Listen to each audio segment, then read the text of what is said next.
안녕하세요. 마가복음 30번째 시간입니다. 오늘은 마가복음 6장 7절에서 13절까지 말씀을 보겠습니다. 자, 예수님이 고향에서 배척을 당하셨죠? 그죠? 우리 이미 4장, 5장, 이렇게 6장에 걸쳐서 계속 보았죠? 자기 백성에게 왕이 쫓겨난 겁니다. 이때는 예수님이 복음을 전한 지 약 2년쯤 되어가는 시기예요. 그러니까 이제 알만한 사람들은 다 알겠죠. 그죠? 심지어 그 이스라엘뿐 아니라 팔레스타인 그 전 지역에 사람들이 많이 예수님에 대해서 알았을 거예요. 그리고 심지어 로마에도 그 예수라는 사람의 그 무용담이라고 할까요? 놀라운 일들, 기적을 베푸는 일들이 들어갔겠죠. 그러다 보니 전 세계적으로 알 만큼은 아는 그런 상황이 됐을 거라고 이제 추측할 수 있죠. 자, 그러나 여전히 그 이스라엘 사람들은 예수님을 믿지 않습니다. 오히려 예수님을 모함하고 죽이려고 하죠. 그 대표적으로 서기관과 바리새인들. 자, 오늘날로 말하면 신학자들, 목사들에 해당되겠죠. 참 아이러니하죠, 그죠? 그 후 예수님이 어떻게 하셨을까요? 예, 갈릴리를 중심으로 복음을 전합니다. 그리고 이방 지역으로 다니면서 복음을 전하기 시작하는데요. 이스라엘의 불신과 배척으로 인해서 이방에 복음이 전해지는 것이 되지요. 또 12제자에게 복음을 전하게 하셨는데 둘씩 짝을 지어 보내셨습니다. 왜 둘씩 지었는지 알 수 없지만 아마 당시 상황을 봤을 때 그 두 사람의 증인을 세운 것이 아닐까라는 걸 생각해 봅니다. 예수님은 제자들에게 무엇을 주셨을까요? 복음을 전하기 위해서 필요한 것을 주셨는데 귀신에 대한 권세를 주셨다고 합니다. 이것은 하나님 앞에서의 거룩함을 회개하는 권세요. 또 하나님의 백성으로서의 회복을 주는 그런 권세가 아니었을까 하는 생각을 해봅니다. 왜냐하면 귀신을 내어 쫓는다라는 것 자체는 하나님의 백성으로 다시 돌아가는 것을 원하는 거니까, 돌아가는 것을 말하는 거니까요. 그러니까 하나님의 자녀가 되는 권세를 갖게 되는 그 권세와 비슷하겠죠. 그 후 몇 가지를 명하셨는데요.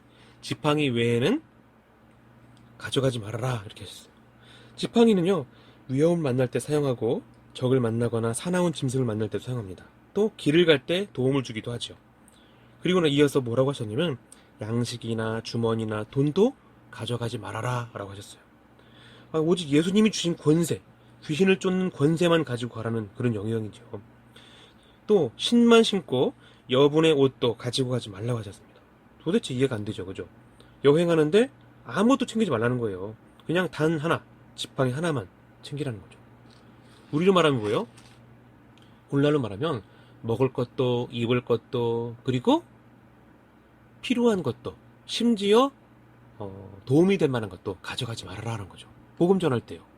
근데 우리는 어떡하죠? 예, 이것저것 다 챙겨가죠, 그죠?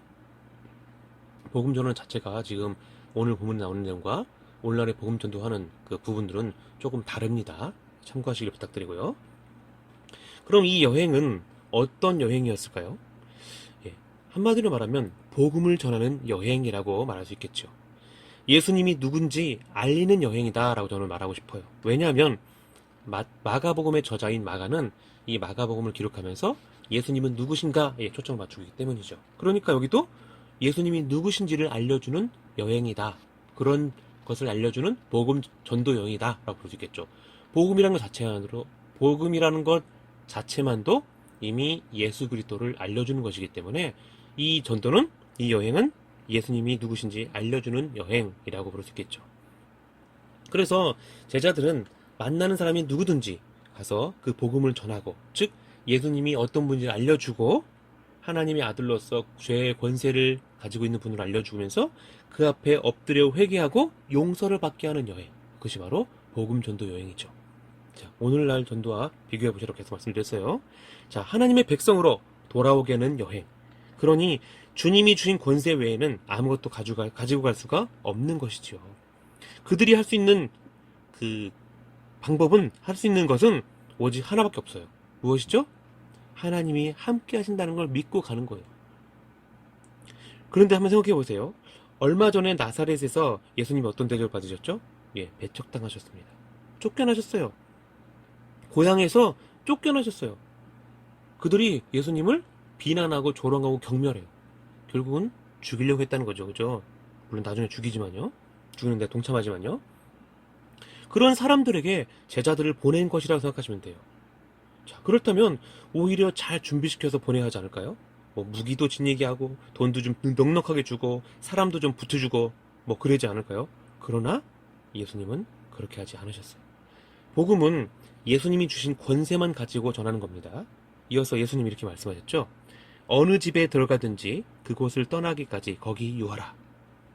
제자들이 가는 곳이 어딜지라도 관계없이 그곳에서 지내라 라는 말씀입니다. 박해가 있을 것이라는 거죠. 또 배척과 많은 어려움이 있게 될 것을 동시에 알려주는 것이기도 합니다. 왜요? 이미 예수님이 그러한 경험을 갖고 계시기 때문이죠. 제자들도 이미 같이 겪었어요. 그러니까 그러한 어려움들이 있을 것을 항상 기억하면서 가는 것이죠. 자, 오늘날과는 좀 다르죠. 그죠? 그런 상황 속에서 영접하는 집은 제자들의 안식처가 됩니다. 또 제자들을 영접하지 않을 경우 발 아래에 있는 먼지를 떨어버리라고 하셨습니다. 아예 그들과 상종하지 말아라 라고 하신 거예요. 모르는 사람으로 생각해버려라 라고 하는 뜻이죠. 제자들을 영접하지 않고 말을 듣지 않는 사람들은 하나님의 백성이 아니기 때문이다라고 이해하시는 게 맞죠. 본문에서는. 그죠? 그렇잖아요. 그러니까 예수님이 그렇게 말씀하신 것이라고 우리 이해할 수 있습니다. 자, 한번 생각해 보세요. 제자들을 보낸 사람이 누구죠? 예수님이죠. 예수님을 보낸 분이 누구죠? 하나님이죠. 그러니까 결국은 제자들이 전하는 복음, 제대로 잘 전했을 때 말하는 겁니다. 예수님의 죽음과 부활, 여기서는 부활은 나오지 않지만 예수님이 어떤 분인지 알려주기 위한 그 복음 전도에 그 복음을 듣는 사람들은 하나님의 백성이라고 이해할 수 있는 거예요. 그러나 듣지 않는 사람들은 하나님의 백성이 아니기 때문이래 이렇게 말하는 것이라고 이해하시는 게 맞지요. 자, 이렇게 주인이신 예수님을 영접하지 않는 것과 같은 것입니다. 그래서 그들이 천국 백성이 아니고 그렇게 상종하지 말아라, 발알 먼지를 떨어버려라, 상관하지 말아라 이렇게 되는 것이죠. 왕이 보냈는데 감히 그 왕의 말을 듣지 않는 것과 같은 것이죠. 그래서 우리는 전도할 때 우리를 어떤 사람으로 이해하냐면 복음을 전하는 사람이라고도 말하지만 대사라고도 말할 수 있는 거예요. 왕이 대신 보낸 사람이라는 뜻이죠. 그죠? 대사는 내 마음대로 하는 게 아닙니다. 왕이 보낸 말, 왕이 하라고 한 일을 하는 사람이 대사예요. 그러니까 우리는 그 사람들에게 좋은 영향을 미치는 게 아니라 예수님이 누군지를 알려주면 되는 거예요. 예수님이 어떤 분인지, 그분을 믿어야 되는지, 왜 믿어야 하는지, 어떻게 믿어야 하는지를 알려주면 되는 것이죠. 그게 복음 전도 여행이라고 보시면 되죠.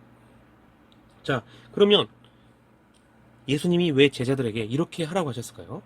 정확한 내용은 본문에 나오지 않지만 본문의 문맥상 그들에게 증거를 삼기 위해서가 아닐까 싶어요. 나중에 복음을 듣지 않는 사람들은 심판을 받는데 저 못 들었어요 이런 말 하지 않게 하기 위해서겠죠. 그죠? 떨어지는 먼지처럼 마지막 날에 예수님이 다시 오시는 그날에 그들은 심판을 받아 멸망받게 될 것인데 이것이 증거가 될 거예요. 제자들은 어떻게 했을까요? 말 그대로 열심히 나가서 전합니다. 회개하라 전파하고 많은 귀신을 내어 쫓고 정말로 많은 병자들에게 기름을 발라 고쳤다라고 말합니다. 자, 이것을 어떻게 이해하면 될까요? 회개를 외치다가 예수님의 제자들도 예수님이 가시는 그 길을 따라가게 될 것을 보여주는 것이죠. 그 길은 뭐죠? 예수님의 십자가의 길이죠. 그래서 제자들의 복음을 전하는 그 여행은 십자가의 여행이에요.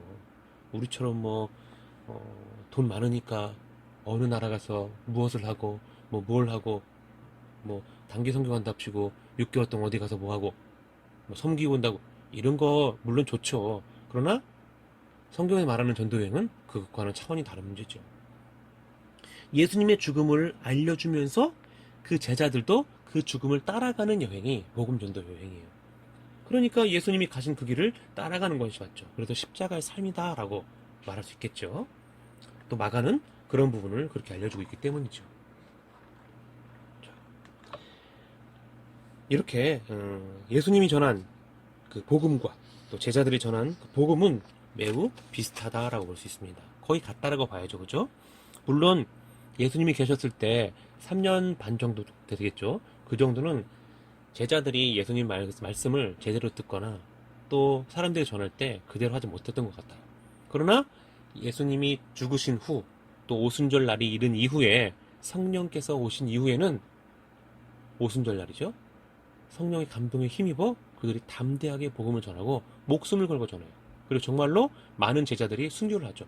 뭐 칼에 찔려 죽고 목에 잘려 죽고 뭐 탄광에서 일하고 뭐 이름도 없이 빛도 없이 죽고 어떻게 죽었는지 알지 못하는, 또 심지어는 매를 맞고 쫓겨나고 감옥에 들어가고 먹지 못하고 자지 못하고. 사도 바울도 그랬죠. 그게 복음 전도 여행이에요. 예수님만 가르쳐 주다가, 예수님만 알려주다가, 예수님만 보여주다가 죽음의 길을 가는 것이죠. 그게 복음 전도 여행인 거죠. 마가는 바로 그 부분을 오늘 6장의 7절부터 13절까지 말씀에 기록을 하면서 앞에 있는 내용과 뒤에 있는 내용을 연결하고 있어요. 자, 앞에 있는 내용은 뭐라고요?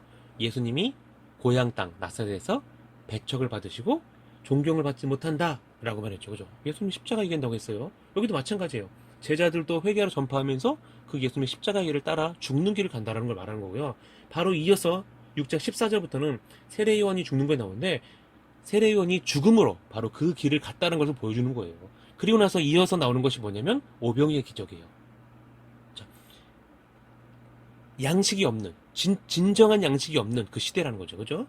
세례 요한이 예수님을 가르쳐주고 예수님을 알려주러 온 참된 선지자인데 그 당시에 선지자가 없다는 얘기예요. 그러니까 세례 요한이 죽으니까 예수님 뭐라고 그래요? 요한복음인가에서 얘기했죠.